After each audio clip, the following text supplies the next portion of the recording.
E aí, Vidal, nós de novo na madrugada. Para onde a gente vai hoje? Cara, para onde a gente vai? Com spoiler? Com spoiler, por favor. Com spoiler.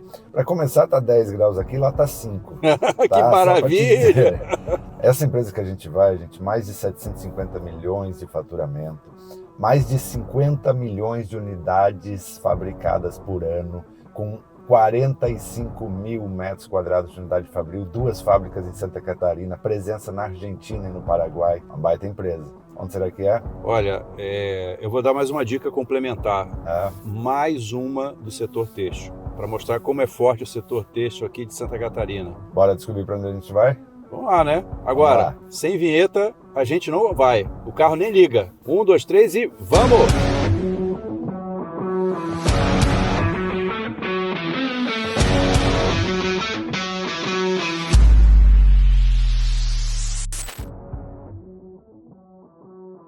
Chegamos, pessoal. O que está lá no fundo, André? Budemeier, mais um do setor têxtil, muito tradicional aqui em Santa Catarina. Será que eles compram, hein, Vidal? Vamos descobrir, gente. E hoje, um frio danado, hein? 10 graus aqui, mas vamos embora. Bora. Olá, pessoal. Sejam bem-vindos a mais um episódio do nosso podcast Negociação, a nossa segunda temporada Conexão Santa Catarina. Hoje a gente está aqui com o Orlando, na Budemeier, mas antes de apresentar o nosso entrevistado, Vidal, dá um oi para a turma. Fala, André, beleza? Tudo bem, Orlando? Bom dia. Daí, pessoal, mais um episódio. Hoje viemos pegar um friozinho aqui em São Bento do Sul para conhecer a Budemeier. Obrigado, Orlando, por receber a gente, pela oportunidade dessa conversa. E vamos lá, vamos ver o que a gente tem para conhecer e aprender aqui com o teu processo de compras. Bem-vindo.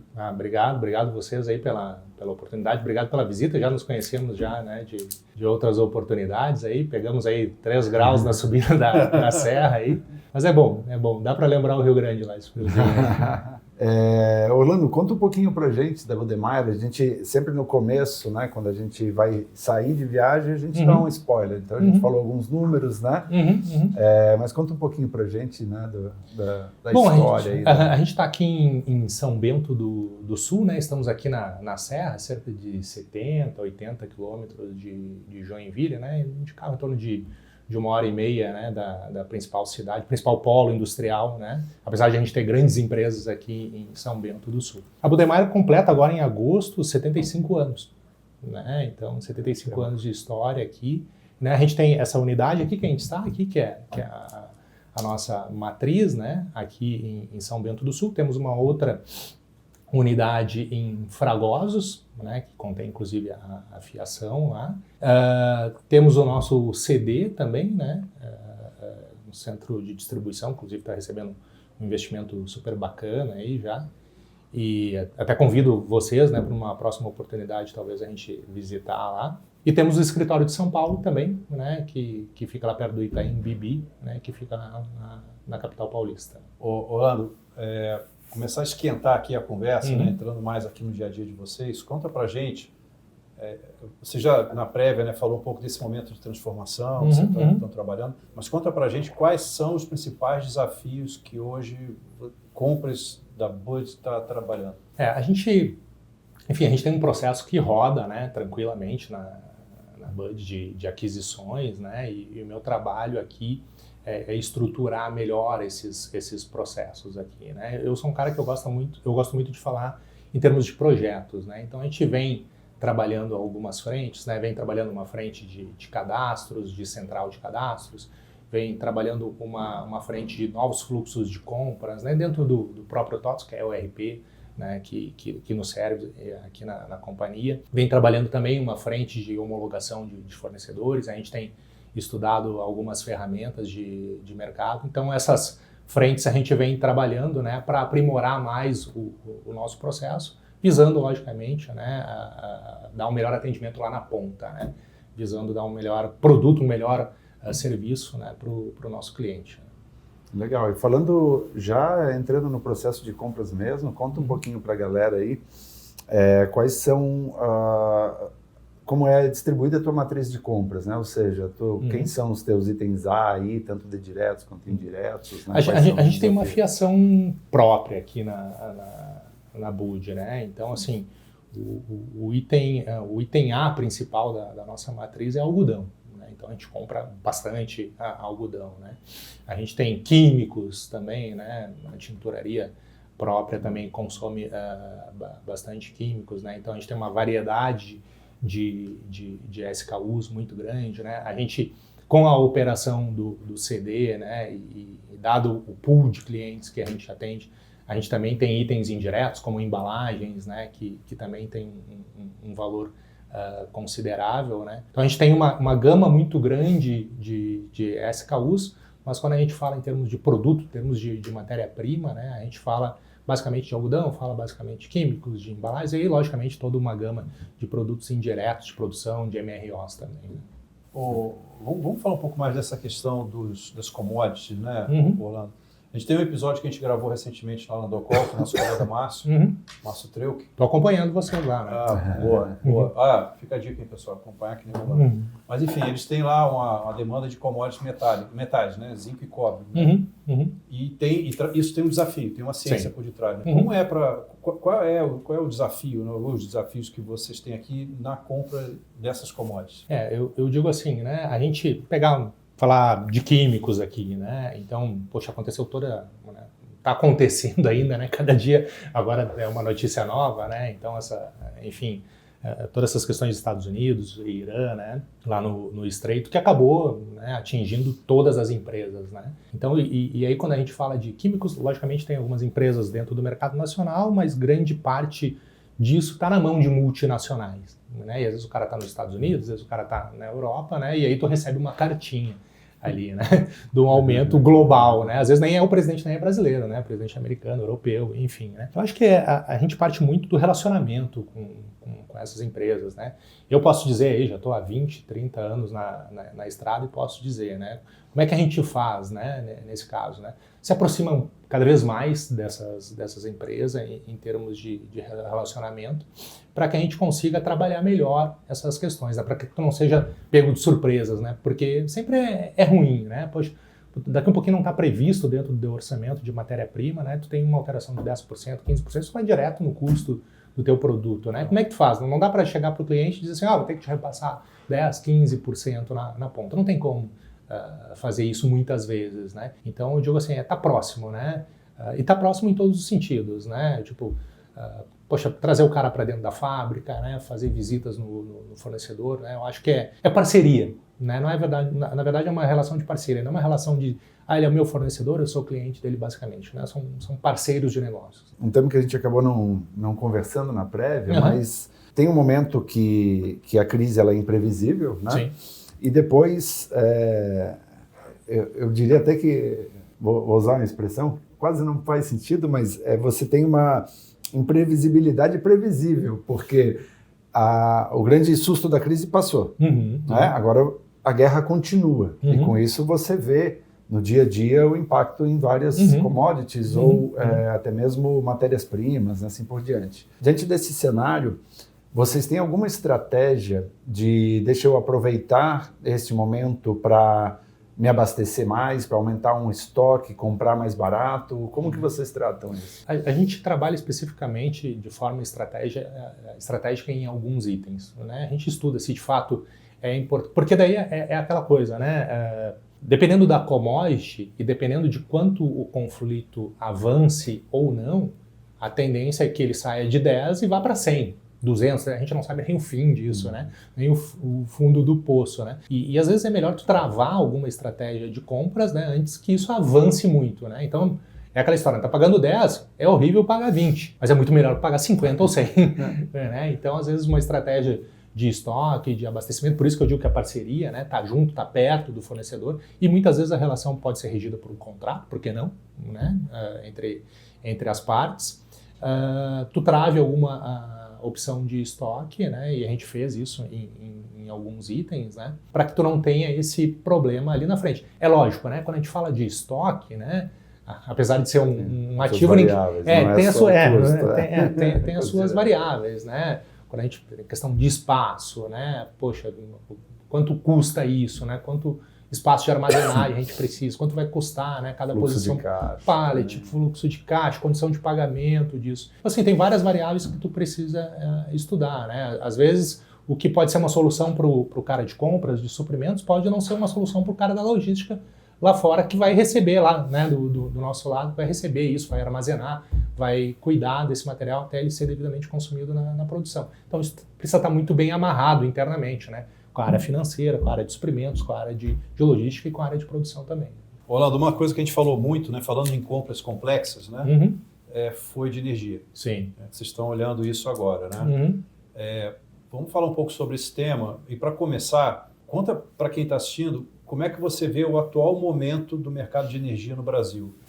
O mercado de energia, ele passa por um momento de turbulência, né? Tanto no sentido bom da palavra e no sentido não tão bom, né, da palavra. A gente viu algumas empresas sofrerem, né, alguns problemas aí, né, alguns meses atrás, e não estou falando de uma, duas, três empresas, né, foram algumas empresas que passaram, né, comercializadoras, geradoras de energia, né, então ele é um mercado que passa por um momento de turbulência, né, dado o nível de volatilidade também, né, mas tem um lado bom da história, se é que se pode dizer, né? Poxa, eu sou lá do Rio Grande, né? Mas e quando a gente fala no Rio Grande, automaticamente vem na cabeça todo o que aconteceu lá em termos de inundações, né? Que não foi fácil, tenho família lá ainda, né?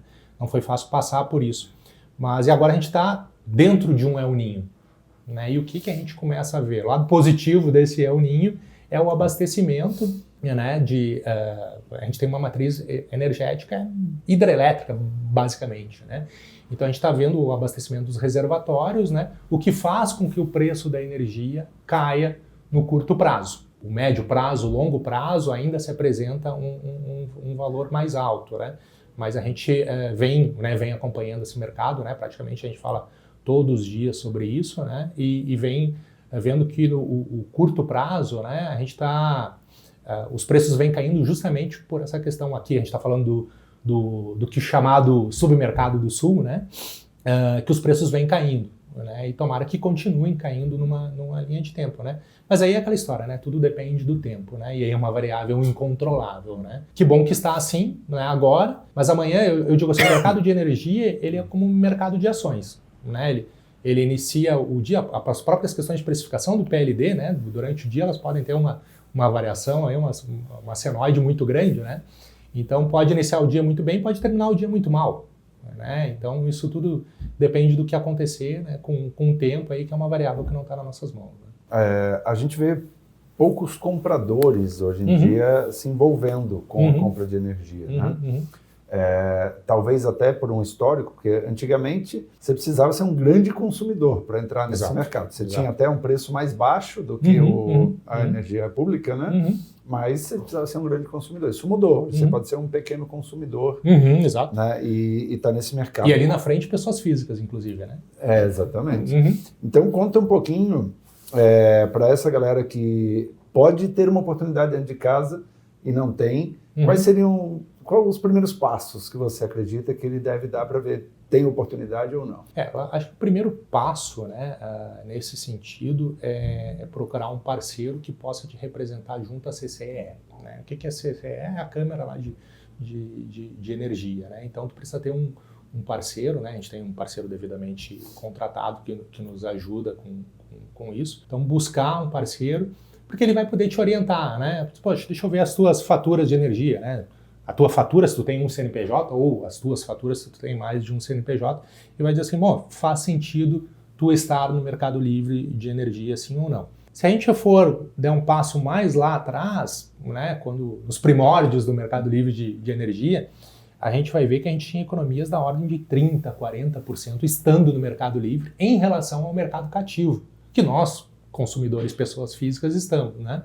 E que eu falei, né? Talvez ali na frente a gente possa optar, e até conversando com um parceiro na semana passada, ele disse, Orlando, vai chegar o dia que eu vou dizer, eu quero comprar a energia lá do Amapá. E tu, estando em Santa Catarina, estando no Rio Grande do Sul, estando em qualquer estado, vai poder, quero comprar agora lá da CEMIG, lá em Minas Gerais. Quero comprar da Copel, né? Então tu vai poder escolher a tua fonte. Até perguntei para ele, foi bem interessante como é que isso funciona fora do país, né? É bem interessante o modelo. Então, o primeiro ponto é escolher um parceiro, né, de confiança para te representar junto à CCE e que possa te dar esse suporte. Faz sentido? Não faz sentido.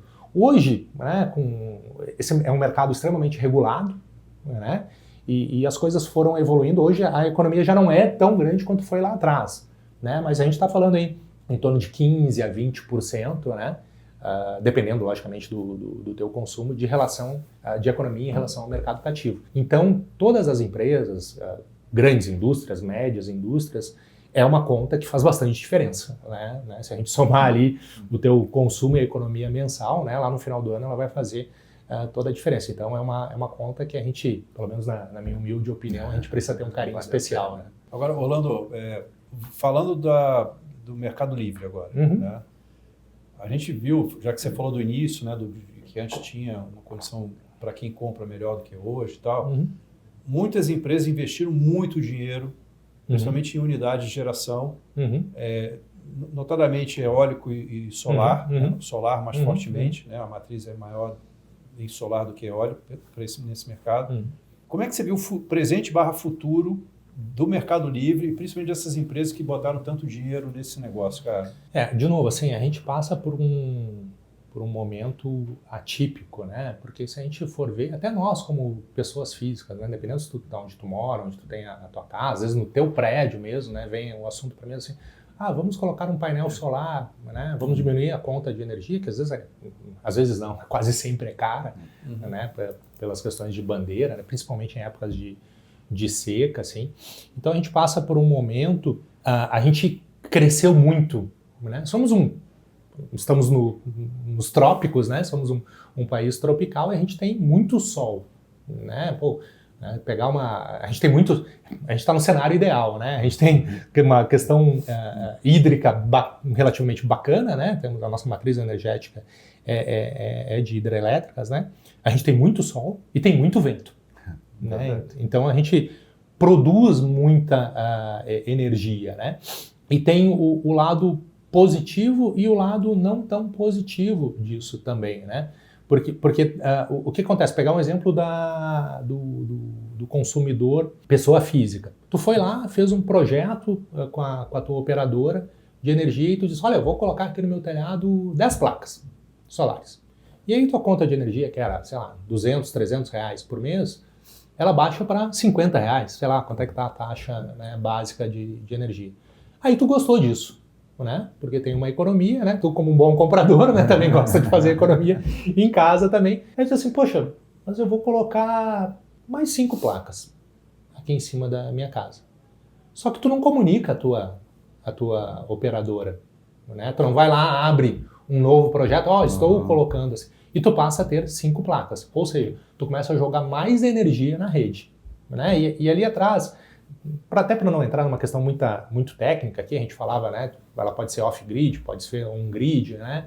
Então, a grande maioria, né, tá numa modalidade on-grid, então eu jogo na rede os créditos, né, da minha geração. E aí tu começa a jogar numa rede uma sobra de crédito muito grande, né? Ou uma sobra de capacidade muito grande, né? O que numa linha de tempo, né? Como é que a gente faz com todo mundo fazendo a mesma coisa, né? Nesse sentido. Então, assim, são questões que a gente não se perguntava ali atrás e não se preocupava com estrutura para isso, porque é algo que não tinha, né? E as coisas numa linha de tempo, né? De novo, falar de um projeto residencial, né? Lá atrás, há 10 anos atrás, a gente diz assim, poxa, o cara vai fazer um projeto residencial, uma residência para 4 pessoas, 5 pessoas, custa 60 mil reais. Hoje a gente já está falando que custa 20, 25, 30. Né? Caiu pela metade isso numa linha de tempo. E a tendência é que isso caia cada vez mais. Né? Porque a gente está falando basicamente de equipamentos eletrônicos. Né? Equipamentos eletrônicos, né, dependendo da tecnologia, ele vai caindo numa linha de preço, vão surgindo tecnologias novas. Né? Então a gente não precisava se preocupar, as operadoras de energia, Celesc, Copel, a CE, lá no Rio Grande do Sul, não precisavam se preocupar com isso, porque não era um assunto que estava na pauta ou que ele estava, né, específico para determinados clientes. Não era todo mundo que tinha 50, 60, 70, 80 mil reais para fazer um projeto residencial. Hoje não, hoje está muito mais barato. Né? Daí como é que tu comporta isso? Como é que tu trata isso na rede também, né? Então, é um assunto que acabou entrando na pauta das operadoras e a gente estava até discutindo com o parceiro em Floripa, eu estava na semana passada lá.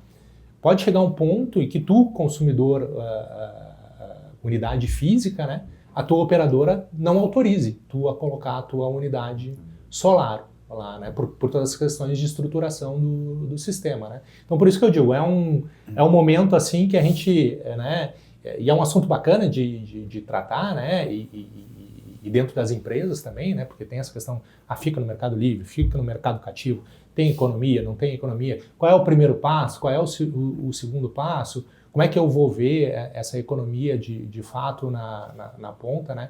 É bacana tratar disso, mas a gente passa por um momento aí que a gente precisa se ajudar, né? Tanto os consumidores, pessoas físicas, pessoas jurídicas, né? Todas as questões de CCE, ONS, né? O Operador Nacional do Sistema, a própria Enel, né? Então, que é a agência que de fato regula todas as questões de energia elétrica, é um momento um tanto quanto turbulento, né? Quando a gente fala de energia. Entendi. E talvez para fechar esse tema, só uma última explicaçãozinha porque quando a gente fala de energia elétrica, a gente pode comprar tanto em contrato quanto no spot. Antigamente não tinha o spot, né? Antigamente era muito mais você contratava uma determinada... Conta só um pouquinho para a gente. O que a grande maioria das empresas faz, e aí depende, logicamente, da estratégia de cada empresa, né? Tem empresas que eu já tive a oportunidade de passar e as empresas avançavam lá até 2032, 2033, contratos de longo prazo. Porque uma tendência, né, é que no longo prazo o preço caia, né? Então, realizei alguns fechamentos, algumas negociações que foram boas aí de longo prazo. Tem algumas empresas que são mais conservadoras, né? Quero falar de 2027, falar de 2028, quando muito 2029. Né? Então depende muito da estratégia, né? É lógico que o curto prazo ele te traz uma baita exposição, né? Poxa, a gente está falando de um PLD agora que está baixo, né? Que é um indexador lá, né? Do preço da energia. Só que a gente poderia, agora em junho, não quero dar o dado errado, mas acho que fechou R$193 e alguma coisa e tal. Podia ter fechado a 400. Né? Então, assim, é muito volátil isso, né? Então, no curto prazo, no CP, né, que a gente chama dentro do mercado livre de energia, a exposição é muito alta, né? Se fosse falar em termos de recomendação, não é recomendável que tu fique exposto ao curto prazo. Mas, enfim, né? É estratégia de cada empresa. Tem empresa que prefere, tem empresa que não prefere, tem empresa que prefere avançar com contratos de longo prazo, tem empresa que prefere avançar com contratos de médio prazo, enfim, né? Depende do que tu tem acordado lá com o CFO, com o CEO da empresa, né? E com a área financeira. Vou trazer outro tema, virar a chave aqui da energia. Você contou para a gente que aqui vocês têm tecelagem, né? E como processo, né, natural de fabricação, vocês trabalham com alguns químicos, né, que também é parte das commodities que vocês compram, que precisam ser tratados antes de ser descartados, vamos dizer assim, no meio ambiente, né? Como que é a questão ESG dentro da Bud? Assim, a questão de ESG, de carbono zero, né, a gente já é um tema que foi totalmente absorvido pela companhia, assim, né? Então não é um tema novo, né? Então a gente já trata isso, já conversa sobre isso há bastante tempo, assim, né? A gente tem todas as certificações nesse sentido, né? Então a gente tem uma preocupação muito grande, né? Porque é o que eu digo, né? É entregar um produto, mas com um produto que ele tem um propósito de fato, né? Então, não só da Bud, mas determinadas empresas, determinados produtos, hoje a gente tem a preocupação, né? Como consumidor final, né? Poxa, cara, qual é a origem desse produto, né? Como é que ele foi feito, né? Que impacto esse produto pode gerar na ponta, o que a gente vai deixar, né, para a próxima geração, para os nossos filhos, para os nossos netos, né? Tenho quase que a obrigação de deixar algo melhor do que foi me passado, né? Então a gente tem essa preocupação muito grande, né, em termos de produto, em termos de ESG. Então é um assunto que está sempre na pauta com a gente aqui, né? E como eu disse, né, a gente tem todas as certificações de carbono zero, né? É um assunto que a gente conversa praticamente toda semana sobre isso, né? Bem bacana. É muito legal. Então, a Budmeier tem a política carbono zero, né? Como que essa política influencia o dia a dia dos compradores? Assim, é o que eu digo, né? A gente está, inclusive, analisando agora o processo de homologação de fornecedores. Então, eu digo, tudo nasce, né? Quando a gente está com todas as questões de cadastro também, que é outro processo que a gente tem trabalhado bastante aqui na companhia, as questões de homologação de fornecedores, né?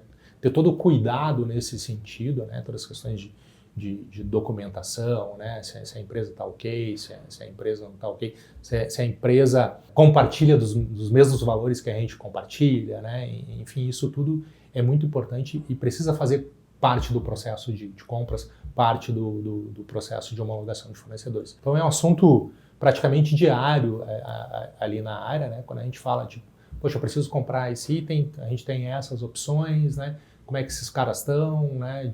Que tipo de material eles usam, né? Com o que eles trabalham, onde eles estão localizados, como é que é o processo produtivo, né? Eu sou um cara que eu digo assim, é bacana a gente deixar, às vezes, o nosso escritório e estar um pouco mais na ponta, no dia a dia, visitando os fornecedores, visitando as fábricas, porque uma coisa é tu receber uma apresentação, né? Outra coisa é, de fato, tu conhecer o processo em si, né? Então, é o que eu digo, né? Se eu pudesse, junto com o meu time, né, eu estava sempre dentro dos fornecedores, né? Porque eu digo, sempre o olhar do cliente, né, ele é um olhar diferenciado, né? Então, por mais que tu seja especialista no teu negócio, né, talvez tem um processo de melhoria que às vezes tu não está enxergando, né? Que tu pode, enfim, formatar uma parceria ali com o teu fornecedor. Poxa, vamos tratar esse assunto dessa forma, vamos fazer esse processo desse jeito, né? Vamos tratar essa perda, né? Vamos melhorar as questões de eficiência, né? Eficiência energética, eficiência de processo. Então, acho que é sempre bacana estar, né, dentro do fornecedor. E a gente tem uma preocupação muito grande no sentido de, tipo, poxa, cara, tem que estar tudo ok, né? Tem que ser uma empresa bacana, né, para ser nosso fornecedor aqui. Esse é um ponto legal, Orlando, que eu queria até explorar um pouco mais, né? Quando você fala de estar com o fornecedor, de fazer essas visitas, né? Vocês têm ou pretendem ter, nesse processo de onboard de fornecedor, alguma certificação, qualificação que você tenha que fazer um due diligence, por exemplo, em loco, para poder verificar a conformidade de produtos? Isso existe ou pretende ter? A gente está formatando um projeto para isso, né? Ainda é muito cedo para falar nessa questão, né? Mas eu digo, assim como na Bud, outras oportunidades em outras empresas que eu tive, né? Eu acho que a cereja do bolo é quando, poxa, tu teve a oportunidade de trabalhar lá no Boticário, né? Quando tu tem o processo de reconhecimento de fornecedores, né? Todas as questões de encontros com fornecedores é reconhecido nacionalmente, né? Então, assim, acho que essa é a cereja do bolo, né? Quando tu formata um processo, e não por ter uma premiação, né? Porque eu acho que isso é lá na ponta, e o processo de amadurecimento não ocorre em 1 mês, 2 meses, 6 meses, 1 ano, né? Acho que a gente até conversou, né? Poxa, quando eu comecei a fazer um processo de encontro com fornecedores, tinha 10 fornecedores no primeiro encontro. Hoje tem 160, 200. Então é algo que eu gostaria muito, né? Já tive a oportunidade de outras empresas de passar por isso também, mas é um processo que demanda um amadurecimento, né? Então, primeiro formatar, né, o processo de como tu vai fazer isso.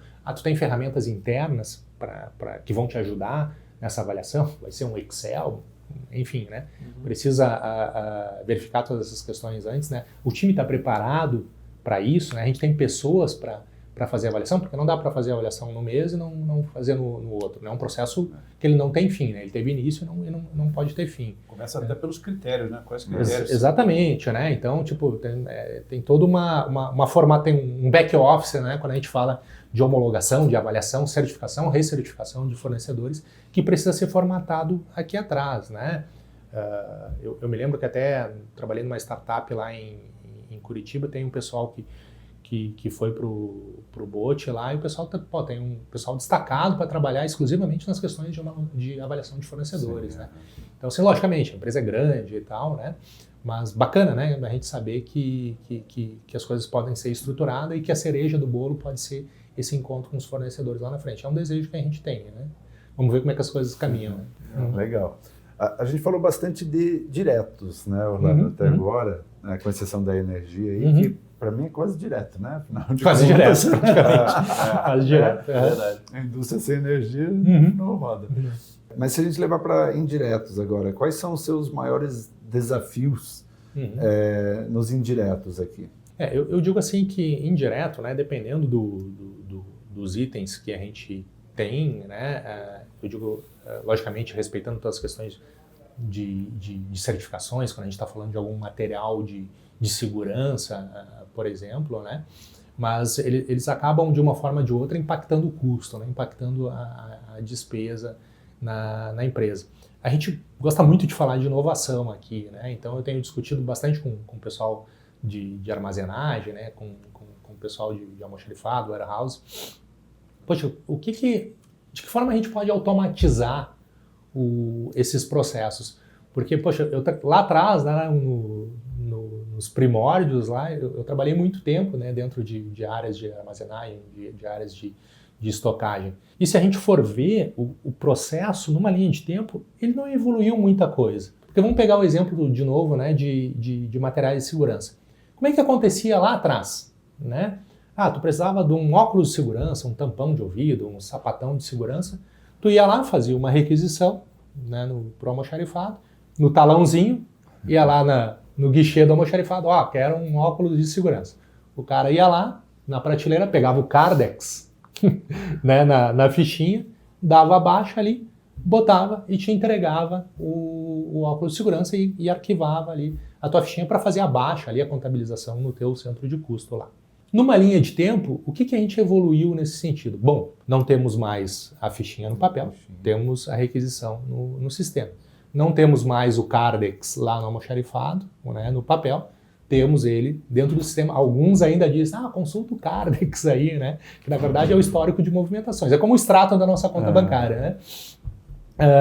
Consulta o Cardex lá e tal. Basicamente evoluiu isso, né? Poxa, a gente automatizou. Poxa, mas se passaram 50 anos, a gente só fez isso em todas as empresas, né? Funciona da mesma forma. Eu tenho discutido com o pessoal, diz, poxa, de que forma a gente pode automatizar mais esse processo?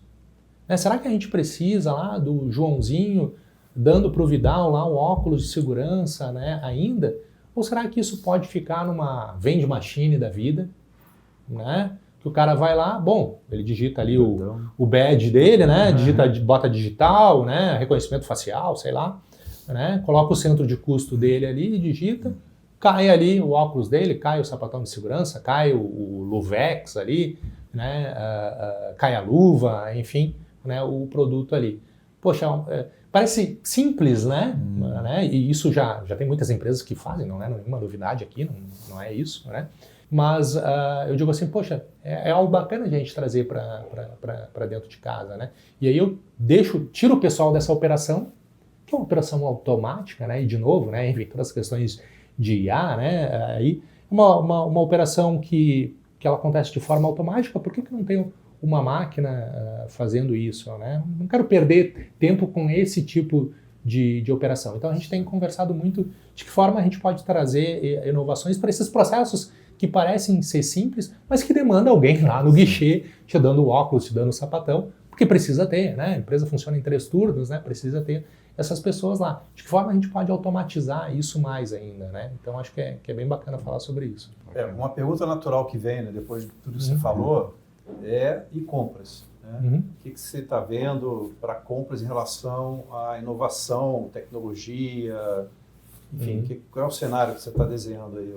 Assim, né, eu tenho eu sou um pouco conservador, né, em alguns conceitos, assim, né, a gente tinha falado antes, né, eu acho que as coisas são cíclicas, né, na nossa vida pessoal, na nossa vida profissional, né, às vezes a gente pega uma coisa, dá uma roupagem nova, põe um novo termo em inglês e vende aquilo como novo, né, já cansei de ver isso por aí, e as coisas às vezes não são tão novas, que tu lê, né, um artigo, né, uma reportagem, isso está parecido com o que a gente fazia lá 20 anos atrás, né, e é a mesma coisa, só que com uma outra roupagem, né, e eu digo assim, que dentro da área de procurement, dentro da área de suprimentos, eu sou a favor do básico que funciona.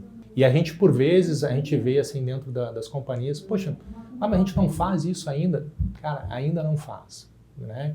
Então eu digo assim, poxa, a gente precisa ter processos muito bem estruturados, né? As pessoas precisam estar devidamente treinadas, né? De conhecer esses processos, né? Porque às vezes a gente pega, eu acho que tal ferramenta vai resolver o nosso problema, a gente vai automatizar o processo. Só que assim, por vezes eu preciso ter cuidado para não automatizar a bagunça, né? Tem um processo que ele não está devidamente organizado e aí ele não está devidamente estruturado e eu acabo contratando uma ferramenta de automatização para automatizar um processo que não está legal. Primeiro eu preciso organizar aquele processo, documentar ele, se for o caso, treinar as pessoas para depois automatizar ele, né? Não só fazer uma contribuição, né? Eu diria que o triple bottom line, né, da transformação digital, que é primeiro você modifica pessoas, depois as pessoas modificam o processo e depois você entra com a tecnologia, né? É um clássico, né? Eu acredito que esse é um caminho, né? Eu já vi muita coisa assim, a gente, vamos comprar uma ferramenta e por vezes são ferramentas caras, né? São sistemas caros, né? Não são coisas, não são investimentos baratos, né, de fazer. E eu não estruturei o processo, não treinei as pessoas, né? Não fiz o back office como deveria fazer, né? Esse é o ponto. Falando então justamente nessa vontade que as empresas têm, né, de uma ferramenta de procurement, de automatizar seus processos e tal, quando você olhar, eu concordo totalmente contigo, né? A gente já falou sobre isso, arrumar a casa, arrumar o processo, aproveitar tudo que tem no sistema atual para poder ir para o próximo. Quais seriam os principais indicadores, não necessariamente um KPI, né? Mas os principais indicadores que você olha e fala, cara, agora eu acho que dá para ir. Eu digo, a gente, enfim, né, a gente vem discutindo isso há mais tempo, tu sabe da minha opinião. Eu digo assim, enquanto para olhar ferramentas de mercado, né, e a gente tem conversado muito isso aqui na Bud também, eu primeiro preciso exaurir as questões do meu ERP, né?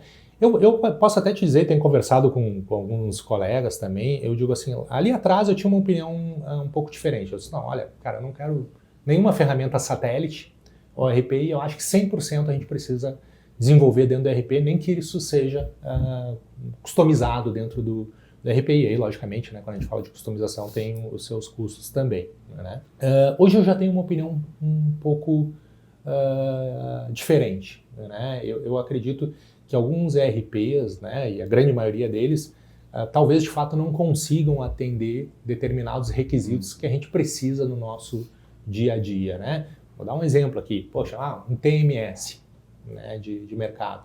Poxa, qual TMS de um ERP que de fato seja reconhecido no mercado? Não tem, nem se a gente falar das grandes companhias de ERPs. Agora, quando a gente fala assim, o TMS XYZ, o ABC, eles são TMS reconhecidos de mercado, né? As grandes empresas usam essas ferramentas. E ela é uma ferramenta satélite ao ERP, né? Da mesma forma, as plataformas, né, os sistemas de e-procurement que a gente já tem, né, uma certa gama de mercado, né? O que eu digo assim, vou dar um exemplo de um processo bem simples, né? As questões de follow-up, né, elas ainda precisam ser feitas, né? Precisa confirmar lá com o fornecedor se ele vai entregar o produto, se não vai, se ele teve um problema, se ele não teve. Só que assim, poxa, eu vou dedicar um recurso para isso, para estar lá ligando. Cara, tu vai me entregar aqui semana que vem? Não, só para eu atualizar aqui no sistema, que tu vai demorar um dia, tu vai antecipar um dia. Eu tenho que organizar meu pátio aqui em termos de logística também, dar janela de recebimento, não dá janela de recebimento. A gente precisa automatizar, não tem mais gente para fazer isso, né? Precisa automatizar, o cara precisa lá receber um e-mail, né? Ele receber um link lá que ele vai dizer, não, vou entregar na data que eu havia prometido. Não vou entregar por causa de XYZ, e aí o meu time vai trabalhar na exceção. Isso, né? Aí de 200 follow-up que ele tinha que fazer, ele vai trabalhar em 20, em 10, em 5, que são as exceções. Aí sim, aí dá para fazer. Bom, o cara sinalizou aqui que ele vai demorar mais uma semana porque ele teve um problema lá com a questão do petróleo lá e do conflito internacional. Ele não recebeu a matéria-prima dele e aí, automaticamente ele não conseguiu produzir o produto e não vai nos entregar. Vai demorar mais 2 semanas. Tá, beleza. Como é que a gente vai fazer isso internamente? PCP, dá para realocar a ordem de produção? Não dá.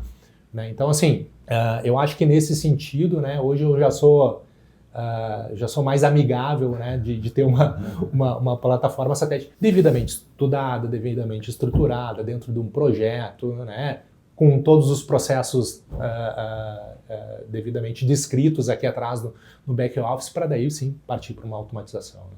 Bom, estamos chegando ao final. Nesse finalzinho, Orlando, a gente sempre gosta de, eu e o Vidal, né, trazer os nossos takeaways aí do papo, né, o que a gente aprendeu aí na conversa de hoje. Você quer começar, Vidal? Posso começar. Então manda ver. Eu acho que, para mim, pelo menos, o principal takeaway aqui foi essa aula aí sobre a compra de energia no Mercado Livre, né? Eu acho que é uma oportunidade que muitos compradores estão sentados em cima e não sabem. Né? Então, exato. Que busca entender um pouco mais, né? E geralmente esse assunto não está dentro da área de compras, infelizmente, né? Você é recomprador, traga esse assunto para dentro da sua área. Vai olhar a tua fatura de energia elétrica, que às vezes nem passa pelo compra. É verdade, o candidato financeiro pagou e foi. E é um bom tema para a gente revisitar nos nossos próximos eventos, hein? Com certeza, com certeza vamos trazer isso daí. Realmente para trazer esse conhecimento. Então esse eu acho que é o principal takeaway meu aí. Eu vou fazer um pupurri de takeaways hoje. Não, porque são conceitos que você trouxe, falando que é importante para o comprador pensar. Né? Não é ensinar o caminho das pedras, né? O passo a passo, mas para ele pensar. Primeiro, na questão de ferramentas satélites. Né? Você falou uma coisa interessante. Existem empresas que se especializaram em algumas rotinas ou alguns itens que vale a pena olhar. Né? E, talvez muita gente não tenha essa visão. Segundo, quando você falou de inovação, mas antes do cara entender do processo. Não é tecnologia pela tecnologia. É entender o processo antes de pensar em que tecnologia. Vou usar uma IA. Tá, mas para quê? Todo mundo está usando, vou usar também. Pode se tornar mais um problema, né? Mais um filho para cuidar. É verdade. Terceira questão de homologação de fornecedor, principalmente na questão de due diligence, de visitar. Eu acho que é legal trazer, porque são conceitos às vezes mais antigos, que as pessoas hoje, em função da digitalização, perderam esse contato. Eu vejo muita gente reclamando, muito fornecedor, inclusive, reclamando, não consigo mais visitar o cara como não antes. Consigo alcançar o cara. Queria tomar um café. Não conheço. Queria conhecer o Orlando e tal. Então, essa questão de ir até o fornecedor, conhecer a operação dele, é um negócio parece old school, mas é legal resgatar essas coisas. Né? Então, esse é um outro takeaway. E, por último, é a questão da compra de commodities. Que você falou, eu acho legal, já tinha saído isso, como eu falei no episódio que a gente teve lá com o pessoal da Docol, mas tem uma ciência... e tem mais uma, a questão do ESG também. Olha quantos takeaways que eu estou levando. Não, mas são assuntos que você trouxe... Dá para manter a memória em dia, né, cara? Não, mas é um mosaico, cara, para as pessoas pensarem nisso. Né? Essa questão do ESG já está no DNA.